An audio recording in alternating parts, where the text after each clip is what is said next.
नमस्कार दोस्तों, मैं जगदेव एक बार फिर से आपकी सेवा में सादर उपस्थित हूं और स्वागत करता हूं आप सबका आपके अपने YouTube channel GS by Jagdev में। साथियों, मैंने कल आपसे जो डिस्कस किया था प्लासी के युद्ध के संदर्भ में, मैंने आपको इसके दौरान बताया था कि किस तरह से मीर जाफर के धोखाधड़ी के कारण बंगाल के नवाब सिराजुद्दौला पराजित हुए अंग्रेजों के द्वारा। कहा जाता है कि मीर जाफर ने प्लासी के युद्ध में विभीषण की भूमिका निभाई। यदि मीर जाफर पहले ही सिराजुद्दौला का साथ देकर अंग्रेजों के साथ मिल गया होता और यदि इस बात की जानकारी नवाब सिराजुद्दौला को होती तो शायद सिराजुद्दौला प्लासी की लड़ाई में न हारते। परंतु कहा जाता है कि यदि घर का ही कोई व्यक्ति विभीषण हो जाए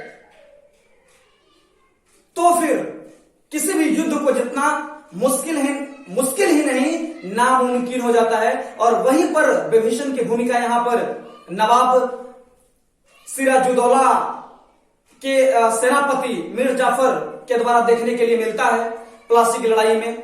और लास्टली कहते हैं कि 50,000 की सेना नवाब सिराजुद्दौला की परास्त हो जाती है 5,000 की सेनाओं से। रॉबर्ट क्लाइव इस युद्ध को छल कपट से जीत लेता है, लेकिन बात इतना ही पर समाप्त नहीं होती है। कहते हैं कि यहां नवाब सिराजुद्दौला की तरफ से इनके दो वफादार सेना नायक जिनका नाम था मोहनलाल और मीर मदान, इन दोनों सेना नायकों ने पूरी बहादुरी के साथ, पूरी वफादारी के साथ अंग्रेजों के साथ लोहा लिया प्लासी के मैदान में।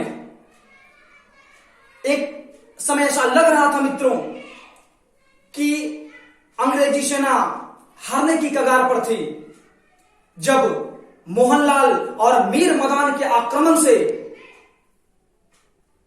डरकर ये जो रॉबर्ट क्लाइव की सेना थी झाड़ियों के पास, झाड़ियों में छिपने पर विवश हो गई। लेकिन कहते हैं कि आखिर युद्ध लड़ते लड़ते मीर मदान और मोहनलाल प्लासी के मैदान में मारे गए। नवाब सिराजुद्दौला को किसी प्रकार से भागकर मुर्शिदाबाद में शरण लेनी पड़ी। लेकिन कहा जाता है कि वहां पर भी मुर्शिदाबाद पहुंचने के पश्चात मीर जाफर के पुत्र मीरन ने नवाब सिराजुद्दौला की हत्या कर दी।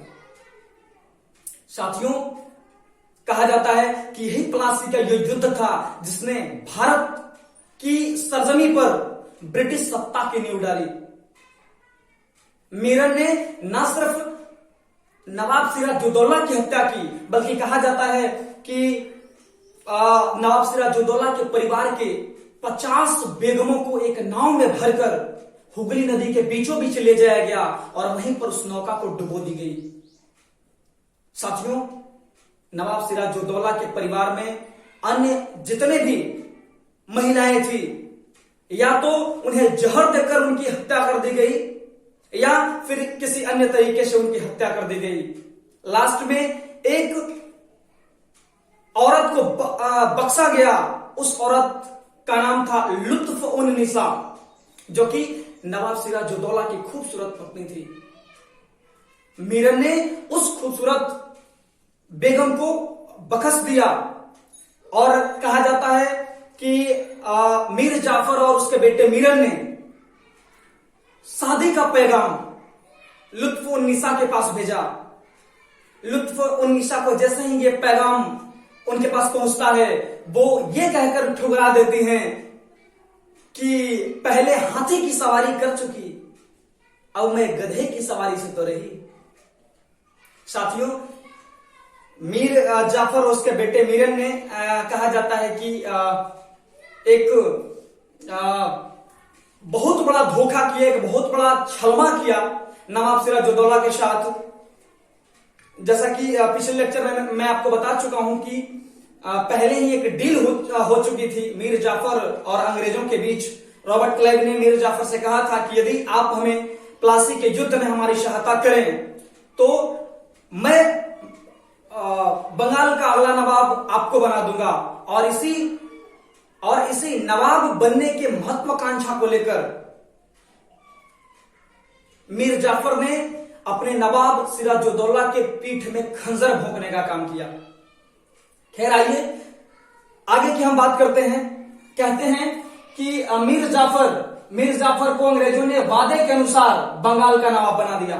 23 जून 1757 ईस्वी को बंगाल के प्लासी नामक जगह पे अंग्रेजी सेना और नवाब सिराजुद्दौला के सेनाओं के बीच एक भयंकर युद्ध हुआ,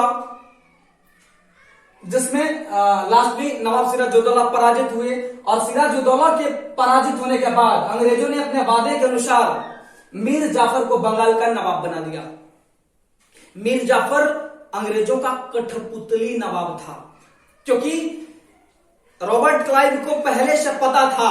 रॉबर्ट क्लाइव कहीं ना कहीं, यदि आपने हमारा पिछला लेक्चर देखा है तो शायद आपको इस बात का पता चल गया होगा कि रॉबर्ट क्लाइव कहीं ना कहीं अपने व्यापारिक हितों को पूरा करने के लिए, अपने राजनीतिक हितों को पूरा करने के लिए प्लासी का षड्यंत्र बनाया था और वह अपने मकसद में कामयाब भी हुआ। कहते हैं कि मीर जाफर बंगाल का नवाब बना, और मीर जाफर जैसे ही बंगाल का नवाब बना तो इसने 24 बंगाल का नवाब बनते ही मीर जाफर ने 24 परगने की जमींदारी अंग्रेजों को दे दी।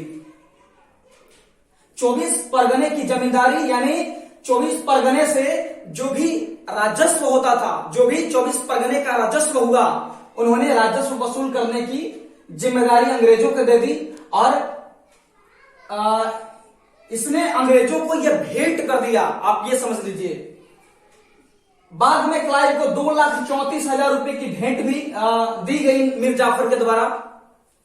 इसके अलावा 50 लाख रुपए अंग्रेजी सैनिकों एवं नाविकों के बीच बांटा। अब जरा सोचिए कि एक समय नवाब सिराजुद्दौला के टाइम में बंगाल का राजकोष भरा पड़ा था, लेकिन कहते हैं कि अपने निजी हितों को पूरा करने के लिए, अपने निजी स्वार्थ के चलते मीर जाफर ने बंगाल के नवाब बनने का सपना देखा, और नवाब बनते ही इसने बंगाल के राजकोष का एक बहुत बड़ा भाग अंग्रेजों के ऊपर खर्च कर दिया, जिसमें आप देख सकते हैं कि क्लाइव को 2,34,000 रुपए की भेंट की। और इसी भेंट के साथ ऐसा कहा जाता है कि रॉबर्ट क्लाइव यूरोप का सबसे धनी व्यक्ति बन गया। 50 लाख रुपए अंग्रेजी सैनिकों एवं नाविकों के बीच बांटा गया। लेकिन कहा जाता है दोस्तों कि अंग्रेजों ने मीर जाफर को बंगाल का नवाब क्यों बनाया। मीर जाफर को अंग्रेजों ने बंगाल का नवाब अपने निजी हितों को साधने के लिए, व्यापारिक छूट प्राप्त करने के लिए, अंग्रेज बंगाल के अंदर स्वतंत्र रूप से व्यापार कर सके, इसके लिए उन्होंने मीर जाफर को बंगाल का नवाब बनाया। और काफी हद तक वो अपने मकसद में कामयाब भी हुए। मीर जाफर से उन्हें बड़े स्तर पर धन्य धान्य की प्राप्ति हुई। लेकिन कहा जाता है कि धीरे धीरे अंग्रेजों की महत्वाकांक्षाएं बढ़ती गई, उनका आर्थिक शोषण बंगाल के ऊपर बढ़ता गया, और धीरे धीरे जो है मीर जाफर उनकी आर्थिक नीतियों से तंग आ गया। मीर जाफर को भी लगने लगा कि यार ये मेरे साथ हो क्या रहा है। मीर जाफर भी कहीं ना कहीं अंग्रेजों से तंग आ गया, और इसने अंग्रेजों से बचने का उपाय सोचा।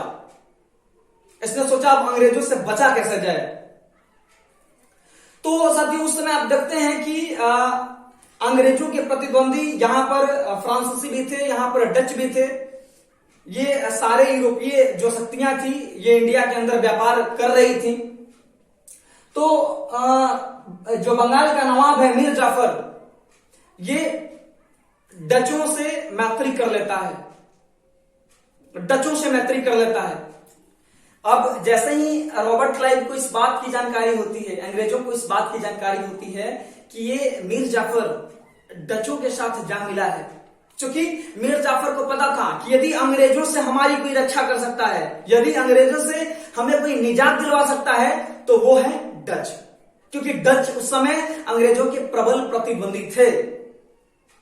इसलिए जो है मीर जाफर डचों से संधि कर लेता है।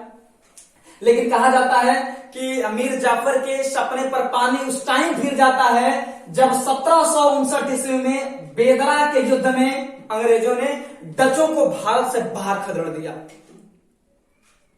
मीर जाफर के सपने उस समय चकनाचूर हो जाते हैं।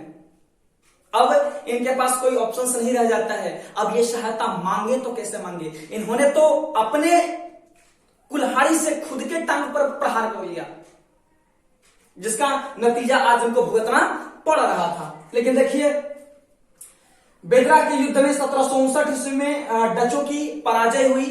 अंग्रेजों ने डचों को बाहर खदेड़ दिया और ऐसा कहा जाता है कि डचों ने दक्षिण पूर्व एशिया में जाकर के शरण ली और वहां पर इन्होंने कपड़े का व्यापार करना शुरू किया। कई बार एग्जाम्स में पूछा गया है, बीपीएससी में भी ये प्रश्न पूछा गया है कि वो कौन सी यूरोपीय व्यापारिक कंपनी थी जिसने कपड़ों का व्यापार किया। तो आप देख सकते हैं, डच जो है यहां से भागने के बाद, भारत से भागने के बाद ये दक्षिण पूर्व एशिया में जाकर के वहां पर इन्होंने अपने व्यापार को शुरू किया और इन्होंने बड़े स्तर पर कपड़ों का व्यापार करना शुरू किया। आगे हम देखते हैं कि वांडीवास का युद्ध हुआ 1760 ईस्वी में। ठीक है, डचों के पराजित होने के बाद एक और महत्वपूर्ण व्यापारिक शक्ति, महत्वपूर्ण यूरोपियन शक्ति जो भारत के अंदर बची रही, वो थे फ्रांसीसी। लेकिन कहा जाता है कि 1760 ईस्वी में सर आयरकुट के नेतृत्व में अंग्रेजों ने इस युद्ध में फ्रांसीसियों को भी पराजय का स्वाद चखाया और लास्टली फ्रांसीसियों को भी भारत छोड़कर भागना पड़ा। साथियों, डचों और फ्रांसीसियों दोनों को पराजित करने के बाद कहीं ना कहीं रॉबर्ट क्लाइव के लिए वो सारी भौगोलिक परिस्थितियां, वो सारी राजनीतिक परिस्थितियां उत्पन्न हो गई, जिसके बाद अंग्रेज निश्चिंत होकर भारत के ऊपर अपना पैर जमा सकते थे, यहां की राजनीतिक सत्ता को अपने हाथों में ले सकते थे। इनके प्रबल प्रतिद्वंदी जो भी थे, आप यहां पर डच को देख सकते हैं, यहां पर फ्रांसीसी को देख सकते हैं, इनका कोई भी कंपटीटर अब इंडिया के अंदर नहीं बचा और ये स्वतंत्र रूप से यहां पर व्यापार कर सकते थे और अंग्रेजों ने किया भी वही। अब देखिए आगे की कहानी। हुआ ये कि मीर जाफर, अब जैसे ही मीर जाफर के जो है मानसिकता से अंग्रेज परिचित होते हैं, अंग्रेजों को लगता है कि यार ये मैंने इस व्यक्ति को नवाब बनाया, मैंने इस व्यक्ति को नवाब क्यों बनाया था?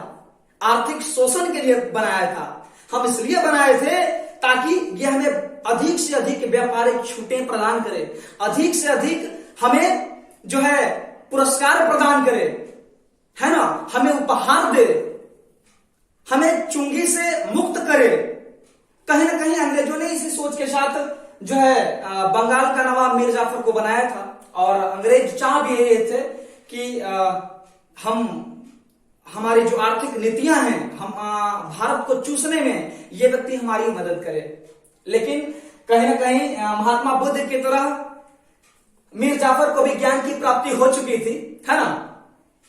और यहां पर हम देखते हैं कि मीर जाफर को अंग्रेजों ने, जैसे ही अंग्रेज इसकी मानसिकता से परिचित होते हैं, मीर जाफर को बंगाल के नवाब के पद से हटा दिया जाता है। अंग्रेजों ने मीर जाफर को बंगाल के नवाब के पद से हटा दिया। अब कौन बंगाल का नवाब बनेगा, आइए दिखाते हैं। अब मीर जाफर के दामाद मीर कासिम, ध्यान दीजिएगा, मीर कासिम जो कि मीर जाफर का दामाद था, इसको बंगाल का नवाब अंग्रेजों ने बनाया। मीर जाफर को हटा करके मीर कासिम को बंगाल का नवाब बनाया गया। अब देखिए, मीर कासिम कहा जाता है, मीर कासिम के विषय में ऐसा कहा जाता है कि मीर कासिम एक बहुत ही योग्य व्यक्ति था, योग्य शासक था। जैसे ही, हालांकि मीर कासिम के बंगाल के नवाब बनने के बाद भी अंग्रेजों ने, इसने भी अंग्रेजों के आर्थिक शोषण में सहायता प्रदान की, इसने भी मतलब जो है धन्य धान्य अंग्रेजों के ऊपर खर्च किए। लेकिन जल्द ही इसे भी ज्ञान की प्राप्ति हो गई मीर कासिम साहब को, और मीर कासिम जैसे ही बंगाल के नवाब बनते हैं, इन्होंने 2-3 अच्छे काम किए। वो क्या काम किए भाई, आप देख सकते हैं यहां पे कि मीर कासिम जैसे ही बंगाल के नवाब बने, इन्होंने सबसे पहले राजधानी परिवर्तन किया और राजधानी मुर्शिदाबाद से मुंगेर में स्थानांतरित कर ली। क्यों राजधानी मुर्शिदाबाद से मुंगेर में स्थानांतरित कर ली भाई, ध्यान दीजिएगा। इन्होंने अंग्रेजी हस्तक्षेप से बढ़ने के लिए, चूंकि मुंगेर जो है कोलकाता से काफी दूर हो गया, ठीक है। तो कहीं ना कहीं अगर इनकी राजधानी कोलकाता से दूर हो गई तो ब्रिटिशर्स का, अंग्रेजों का हस्तक्षेप भी थोड़ा बहुत कम हो जाएगा। और इसी सोच के साथ मीर कासिम ने अपनी राजधानी को ट्रांसफर कर लिया, मुर्शिदाबाद से मुंगेर में स्थानांतरित कर ली। चलिए, इसके बाद इन्होंने यूरोपीय पद्धति पर सेना को प्रशिक्षित करना शुरू किया। मीर कासिम को भी आगे आने वाले खतरे का ज्ञान हो चुका था, इसलिए इन्होंने यूरोपीय पद्धति पर अपनी सेना को प्रशिक्षण देना शुरू किया। आगे कहता है कि चुंगी में 3/20 भाग की वृद्धि कर दी। चुंगी में 3/20 भाग की वृद्धि कर दी। चुंगी क्या होता है जरा समझिएगा। चुंगी होता है ये कि यदि आप व्यापार कर रहे हैं, यदि आप बंगाल में व्यापार कर रहे हैं तो अंग्रेजों को व्यापार करने के बदले एक टैक्स देना पड़ता था, बंगाल के नवाब को कर देना पड़ता था, जिसे चुंगी कहा जाता था। तो मीर कासिम ने क्या किया कि चुंगी में 3/20 भाग की वृद्धि कर दी। अब जैसे ही चुंगी में 3/20 भाग की वृद्धि हुई, अंग्रेज बौखला गए। कह रहे भाई, मीर जाफर को हम बंगाल के नवाब के पद से हटा करके इसको बनाए ताकि ये हमारे हितों का ख्याल रख सके, लेकिन ये तो मीर जाफर से बढ़ के निकला। लेकिन कहा जाता है कि मीर कासिम का इस पर कोई प्रभाव नहीं पड़ा और कहते हैं कि अंग्रेजों ने, आप यहां पर देख सकते हैं, अंग्रेजों ने यहां पर देखिए आप, पटना हत्याकांड। अंग्रेजों ने एक प्लानिंग के तहत मीर कासिम की राजधानी मुंगेर में एक सेना को भेजा। इनके राजमहल में छापामारी के लिए, ठीक है। इनके राजमहल में आप कह सकते हैं कि लेखा जोखा लेने के लिए, इनके राजमहल में का लेखा जोखा लेने के लिए एक सैन्य टुकड़ी भेजी अंग्रेजों ने। कहां पर भेजी? मुंगेर में, ठीक है। लेकिन कहा जाता है कि मीर कासिम को इससे बहुत ज्यादा क्रोध आया और मीर कासिम ने सारे अंग्रेज सैनिकों को पकड़ करके उनका कत्लेआम करवा दिया। अब भैया, जैसे ही मीर कासिम ने यह काम किया, ठीक है, अंग्रेज सैनिकों को पकड़ा करके कत्लेआम करवा दिया, ठीक है। और यह घटना इतिहास में पटना हत्याकांड के नाम से जाना जाता है। ध्यान दीजिएगा, पटना हत्याकांड के नाम से जाना जाता है। अब जैसे ही मीर कासिम ने इस घटना को अंजाम दिया, अंग्रेज और ज्यादा बिगड़ गए। अंग्रेजों के नजर में ये जो मीर कासिम है